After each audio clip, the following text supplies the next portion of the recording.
Assalamualaikum warahmatullahi wabarakatuh. Waalaikumsalam warahmatullahi wabarakatuh. Selamat siang teman-teman. Siang. Oke, jadi kita akan mempresentasikan hasil dari diskusi kami tentang buku Bu Ranti yang berjudul Neurohumanitas Pendidikan. Oke, sebelumnya saya mau memberikan informasi bahwa nanti pertanyaan dibatasi 1. Ya, oke. Oke. Ya, Sanggahan 2 sanggahan. lagi puasa nggak boleh bertanya. Baik. Langsung saja. Jadi di bab pertama itu judulnya Krisis Pendidikan Modern. Di sini aku ada beberapa poin penting yang aku highlight. Yang pertama itu krisis pendidikan modern. Jadi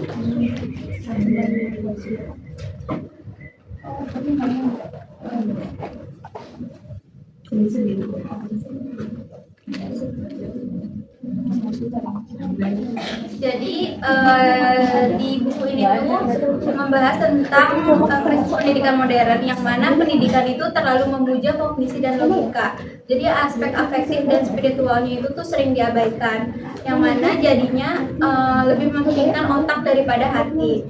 Nah, selanjutnya ada fenomena learning without meaning. Jadi informasi itu tuh hanya diproses di korteks atau secara rasional, tidak terhubung dengan sistem limbik atau emosi.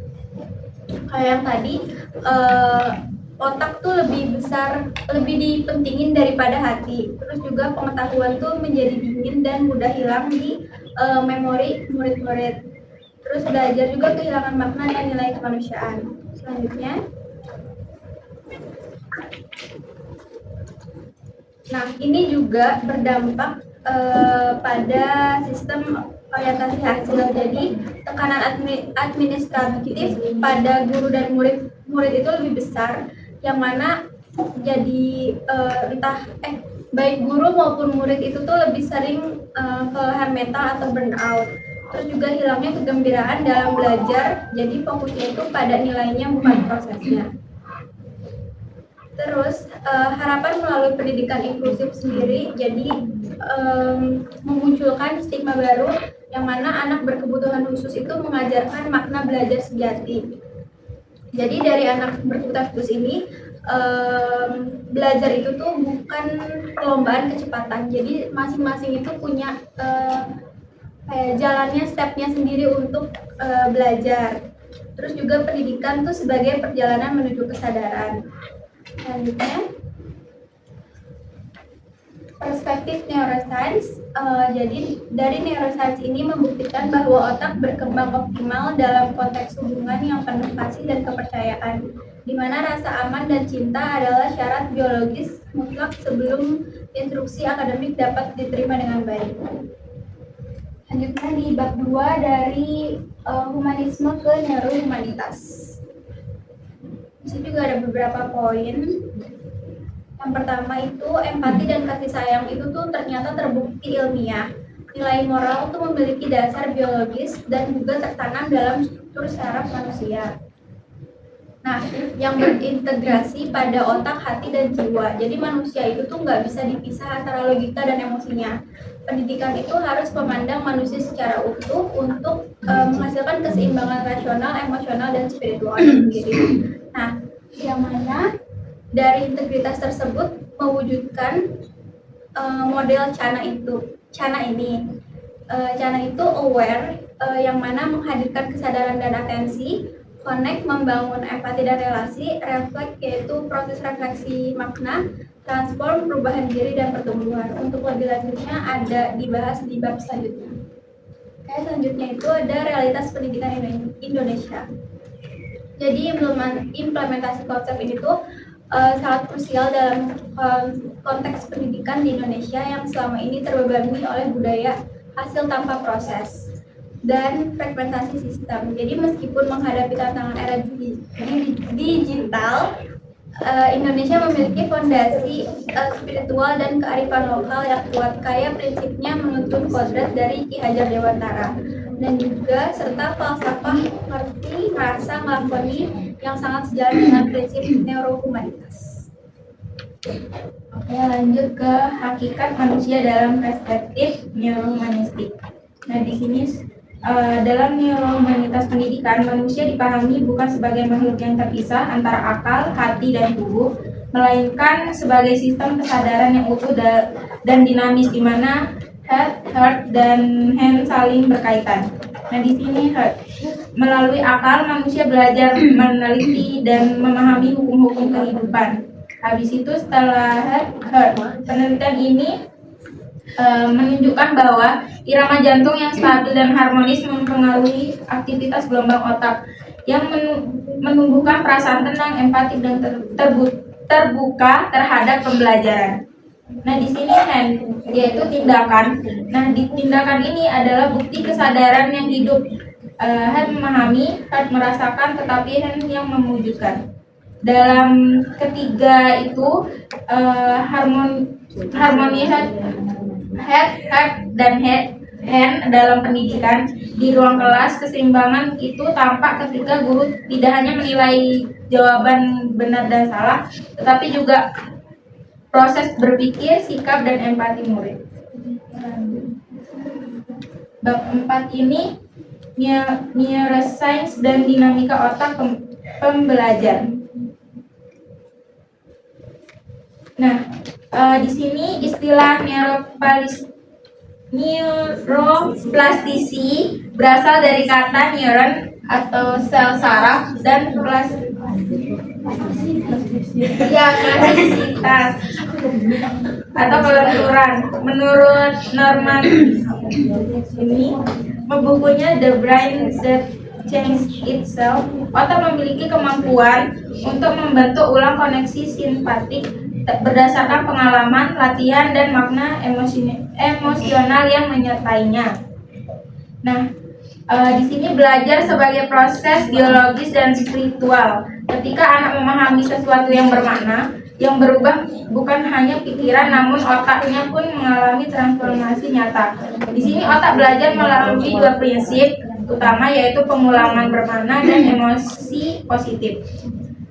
Selanjutnya, jejak pengalaman dalam otak. Otak manusia memiliki sekitar 86 miliar neuron. Nah, setiap neuron ini berkomunikasi dengan ribuan neuron lain melalui sinapsis yang menghasilkan miliaran koneksi yang terus berubah. Nah, ada keterkaitan antara memori, perhatian, dan motivasi. Yang pertama, perhatian. Di sini adalah gerbang kesadaran. Perhatian atau attention adalah langkah pertama dari setiap proses belajar. Ia berfungsi sebagai lensa kamera yang menentukan bagian mana dari dunia akan fokus dan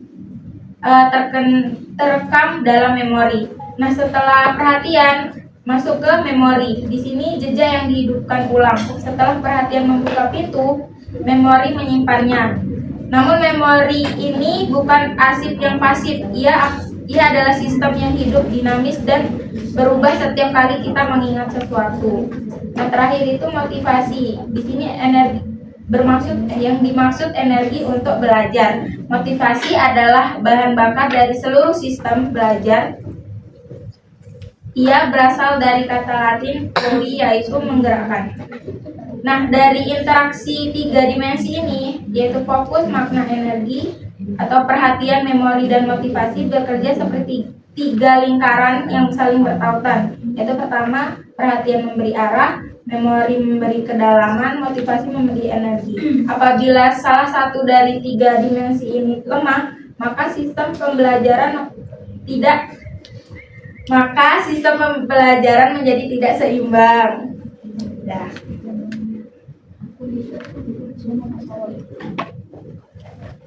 Lalu untuk bab 5 yaitu emosi, kesadaran, dan pembelajaran yang bermakna. Jadi kita ada beberapa poin. Poin pertama yaitu belajar itu membutuhkan emosi.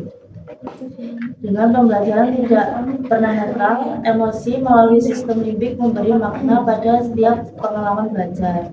Yang kedua, belajar membutuhkan koneksi emosi dan logika. Jadi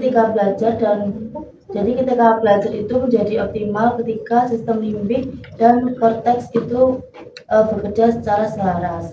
Lalu yang ketiga, rasa aman sebagai fondasi. Jadi anak itu hanya bisa fokus dan memahami materi ketika rasa aman itu diterima. Lalu yang poin keempat, regulasi emosi dan resilience. Kemampuan mengelola emosi yang membantu anak bangkit dari stres dan terus bertumbuh. Lalu yang terakhir, peran guru sebagai penguat emosional. Di sini guru bukan hanya mengajar materi, tetapi juga memberi sumber ketenangan dan empati di kelas. Jadi bab ini itu menegaskan bahwa belajar itu selalu melibatkan emosi. Anak tidak benar-benar belajar jika tidak merasakan aman dan merasa diterima. Ketika emosi dan logika ini bekerja secara selaras, pembelajaran menjadi lebih bermakna. Karena itu peran guru ini sangat penting untuk mengajar materi, tetapi juga menghadirkan ketenangan, empati, dan juga rasa aman. Lalu untuk bab yang ke-6, yaitu jiwa dan spiritualitas dalam belajar. Jadi di sini ada beberapa poin juga. Yang pertama, belajar sebagai proses spiritual. Belajar ini dipahami sebagai bentuk kesadaran dan ibadah, bukan sekedar aktivitas intelektual. Lalu yang kedua, integrasi iman dan ilmu. Ilmu memberi penjelasan, sedangkan iman memberi arah dan makna dalam kehidupan. Lalu poin ketiga, kesadaran transendental. Pembelajaran sejati terjadi saat guru dan murid hadir dengan kesadaran penuh. Lalu yang keempat, guru sebagai pembimbing jiwa. Guru tidak hanya mentransfer pengetahuan, tetapi juga menuntut kesadaran murid. Lalu yang terakhir, pendidikan membentuk manusia utuh. Dengan tujuan akhir pendidikan adalah melahirkan pribadi yang cerdas, berempati, dan bermakna. Jadi di bab ini menjelaskan bahwa belajar itu sebuah proses spiritual, bukan sekedar intelektual. Ilmu dan iman ini tidak dipisahkan, tetapi saling melengkapi. Pendidikan yang sejati juga bukan hanya membuat seseorang ini pintar, tetapi juga sadar, bijaksana, dan dekat dengan makna hidup. Guru dan murid ini juga dipandang sebagai dua jiwa yang saling membutuhkan dalam perjalanan belajar.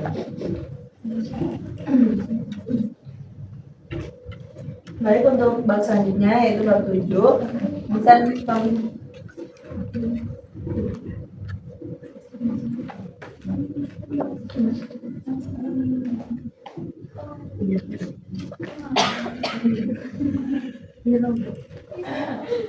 yaitu desain pembelajaran berbasis kesadaran, yaitu Chana Framework. Oke, untuk bab 7 ini itu bab ini memperkenalkan paradigma neurohumanitas pendidikan yang memandang belajar sebagai proses eksistensial, yaitu mengenali diri dan dunia. Nah, melalui kerangka kerja Chana itu terdiri dari 4 tahap yang berkesinambungan, yaitu aware, connect, dan juga transform. Aware sendiri itu menyadari diri, tujuan, dan makna belajar. Untuk connect yaitu membangun koneksi emosional dan sosial. Reflect menginternalisasi pengalaman menjadi makna. Dan transform yaitu perubahan perilaku melalui neuroplastisitas. Nah, untuk prinsip utama dalam desain ini adalah bahwa pembelajaran harus berakar pada emosi positif, karena koneksi sosial meningkatkan aktivitas sistem saraf belajar, dan juga kebermaknaan materi yaitu kunci pembelajaran mendalam. Nah, dalam konteks ini, peran guru mengalami transformasi besar dari sekedar penyampaian materi kurikulum menjadi fasilitator kesadaran atau navigator batin yang menuntun perjalanan spiritual dan intelektual murid. Jadi untuk kesimpulannya di bab 7 ini yaitu menegaskan bahwa pembelajaran yang bermakna tidak hanya berfokus pada penyampaian materi, namun pada proses membangun kesadaran diri, koneksi emosional, refleksi, dan transformasi perilaku. Melalui kerangka Chana, belajar dipahami sebagai proses yang mengaktifkan emosi positif dan neuroplastisitas otak, dan dengan demikian guru berperan sebagai fasilitator kesadaran yang membimbing murid menemukan makna, bukan sekedar mentransfer informasi. Oke, selanjutnya itu di bab 8 neurohumanitas dalam pendidikan inklusif. Bab ini ya menekankan bahwa pendidikan inklusif sejati berlandaskan pada 3 prinsip utama, yaitu martabat, empati, dan juga adaptabilitas. Nah, martabat ini untuk menghormati keberagaman sikap. Terus empati, iklim neuropsikologis yang aman dan tenang untuk belajar optimal. Dan adaptabilitas yaitu fleksibilitas metode teknologi sebagai perpanjangan empati dan lingkungan multisensori.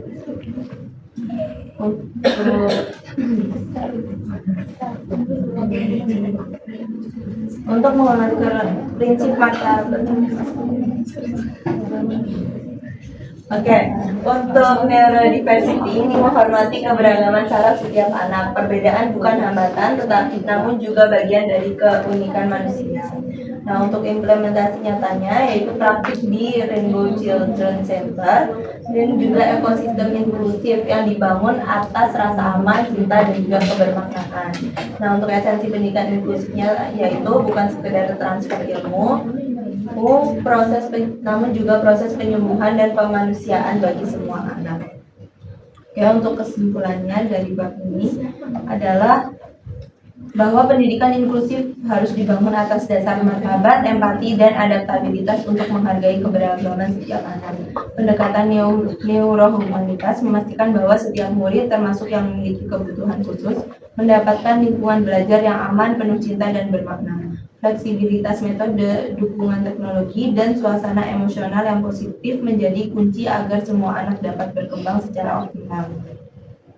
Pendidikan inklusif bukan sekedar menerima perbedaan, namun juga memanusiakan setiap individu secara utuh. Oke. Nah, ini bab 9 itu tentang pembelajaran kolaboratif dan kemanusiaan. Nah, itu manusia belajar melalui interaksi sosial karena perkembangan berpikir terjadi saat individu dibimbing dalam zona perkembangan proksimal oleh orang lain. Nah, ini tuh teorinya Vygotsky. Dan selanjutnya itu pengetahuan dan kesadaran tumbuh melalui hubungan, komunikasi, dan penggunaan bahasa sebagai alat berpikir bersama. Nah, lalu itu ada neuroscience sosial, menunjukkan bahwa interaksi sosial mengaktifkan area empati di otak dan menciptakan sinkronisasi antar otak. Lalu di sini tuh ada kolaborasi. Kolaborasi di sini tuh bukan hanya proses sosial, tetapi juga biologis, kultural, dan spiritual. Di sini spiritualnya itu niat dan kasih. Nah, juga ada konsep Cana di sini tuh sebagai kesadaran tumbuh melalui kolaborasi berbasis kasih sayang. Lalu praktik di kelas inklusifnya yaitu contohnya itu ada lingkaran berbagi perasaan yang memberi rasa aman secara psikologisnya. Terus ada proyek kolaboratif antar kemampuan. Terus selanjutnya itu guru sebagai penjaga atmosfer emosional antar muridnya. Terus refleksi bersama orang tua. Dan terakhir yaitu keterlibatan sosial di masyarakat. Lalu di bab 10 yaitu guru sebagai jiwa yang menumbuhkan.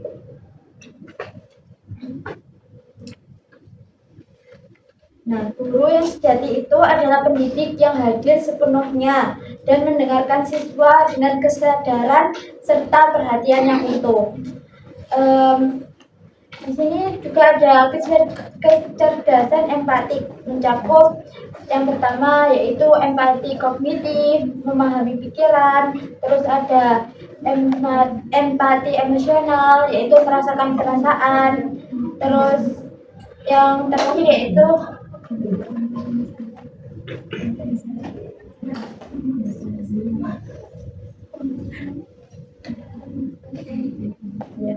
compassionate empati, yaitu ingin membantu. Lalu di sini empati itu adalah hati, ilmu, dan tindakan melalui resonansi saraf yang menghubungkan antara guru dan siswa secara emosionalnya. Lalu mengajar bukan sekedar profesi, tetapi juga panggilan jiwa yang memiliki dimensi spiritual yang membimbing manusia. Lalu di sini juga disebutkan praktik kehadiran guru. Yang pertama yaitu guru itu hadir secara utuh. Yang kedua menata emosinya. Terus juga guru itu melakukan jurnal refleksi harian. Terus yang terakhir yaitu peka membaca energi emosi anaknya tadi, murid-muridnya.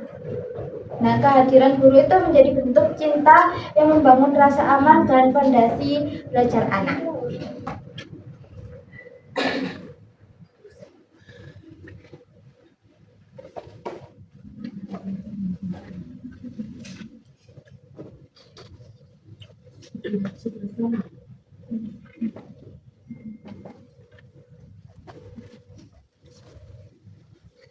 Jadi di bab 11 ini secara ringkas ya, yaitu ada namanya metakognisi, artinya kita sadar kalau kita sadar sama apa yang kita rasakan, apa yang kita pikirkan. Misalkan, oh hatiku lagi nggak enak, aku kenapa ya gitu, kayak oh ini aku lagi marah, aku lagi sedih. Nah itu otomatis membuat otak kita jadi tenang. Terus contohnya itu kayak misalkan pada anak ADHD atau disleksia. Nah, bukan tentang kayak gimana cara dia berpikir, tapi kayak lebih ditanya perasaannya itu kayak gimana. Misalkan dia itu kamu lagi ngerasa apa?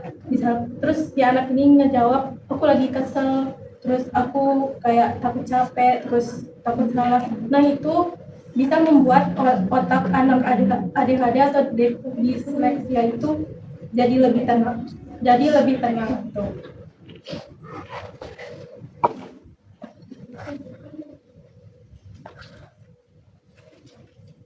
Kemudian di bab 12 itu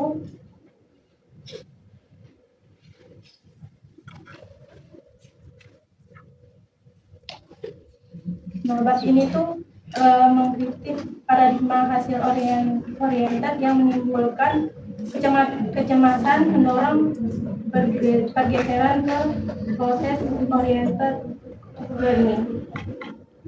Nah, yang dimaksud itu adalah jadi secara ringkasnya itu manusia itu nggak hanya dilihat dari dia punya emosi atau dan lain-lain, tapi manusia itu bisa diukur dari egonya, naluri, sama super egonya, atau apa namanya alam di bawah sadarnya gitulah. Nah, kalau dalam penerapan itu guru nggak cuma ngelihat hasil dari anak-anak itu, maksudnya kalau dia benar atau salah itu adalah prosesnya belajar. Jadi yang dilihat sama guru itu adalah bagaimana dia menangkap lingkungannya, bagaimana dia bisa mengatur ego, moral, sama super egonya anak. Ini.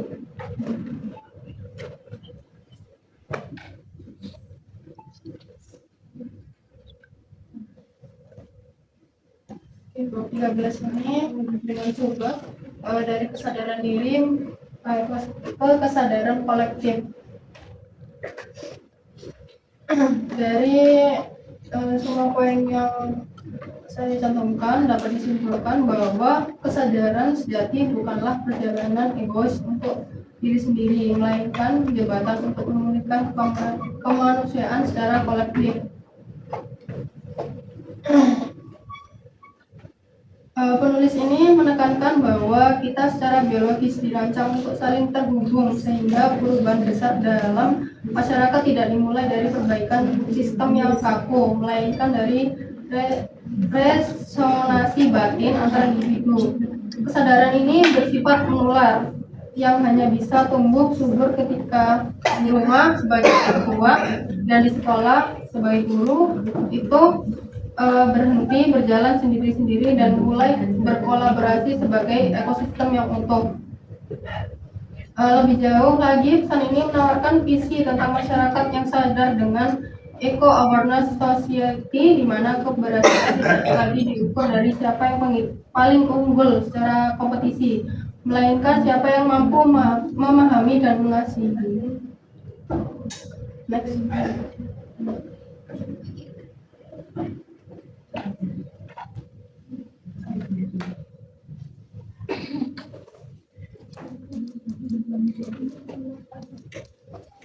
Oke, untuk bab 14 itu bloknya yaitu belajar untuk menjadi cahaya. Yang pertama, pendidikan sebagai ibadah kesadaran. Yang kedua yaitu ada ilmu sebagai jalan pulang menuju Allah. Yang tiga yaitu cahaya kesadaran dalam gelap dunia. Setiap anak, guru, dan jiwa adalah cermin cahaya. Kesadaran sebagai warisan dan belajar adalah cara manusia menjadi cahaya. Oke, baik, terima kasih. Oke, baik, terima kasih. Kita lanjut ke sesi tanya jawab. Silakan nih bertanya.